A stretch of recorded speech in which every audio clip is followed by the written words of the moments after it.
All right, let's talk about our striker. In our system, we call the striker a number 7. In other systems, you might see him as a number 9. But to simplify the numbering system, we call him a 7. The first rule of the striker is we like to consider him the vertical threat, meaning we're trying to stretch the other team to have to guard us this way, even if they have the ball down here. So let's say they've got the ball here. We're still trying to keep them stretched here by preventing other players from running up and assisting with them passing the ball around and scoring. So it limits the number of players they can have up because we're keeping a player deep. So this is our deep threat. So that's really one aspect of the 7 if the other team has the ball. One, he can prevent the 2 and 3 from changing the point of the attack or receiving a ball back. But also this player prevents them from getting forward and continues to. So if we win the ball back, perhaps if the 5 got the 5 here and the 5 has a big kick, he can just kick it down and the 7 can run and go get it and then fight off the 2 and 3, get a lot closer to the goal and have a better chance of scoring.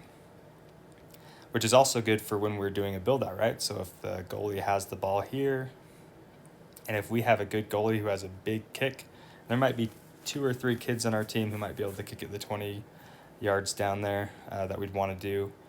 If they can do a big kick, they can go to the 7, which allows us to beat a lot of the pressure sometimes that the other teams will play up when they're trying to play us. So again, that's if the 1. So the 7 is a vertical threat. He's keeping the other players from getting able to assist on the attack by remaining high. And then also he's a threat, and that's why they're staying high, because if we can get the ball back and do a big boot or a kick, or even if we do it a goal kick, the 7's there to receive and go. Now, because the 7 is the vertical, he's got to be aware of where the build-out line is. And this is a build-out line. Now, the build-out line, not drawn straight, designates the point of offsides for our 7v7. So what I mean by that is that anytime any player on our team receives the ball before the build-out line, it's not offsides. So for example, the 6 over here, if he passes here, even though the 7 is technically behind the last defender, because if he receives the ball before or touches it before the build-out line, it's not considered offsides. So offsides is only considered receiving past the build-out line here. And then the other part we have to remember is the 7 or the striker or any player can't be past the last defender other than the goalie.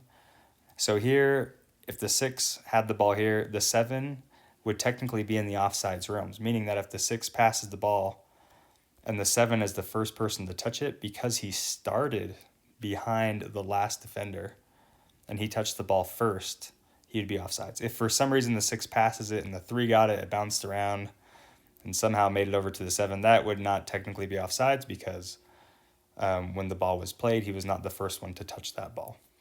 And he wouldn't technically be offsides if it bounced off the opposing players. So something to keep in mind with offsides. I think that's really the basics of the 7. They've got to worry about offsides. They want to be a vertical stretch.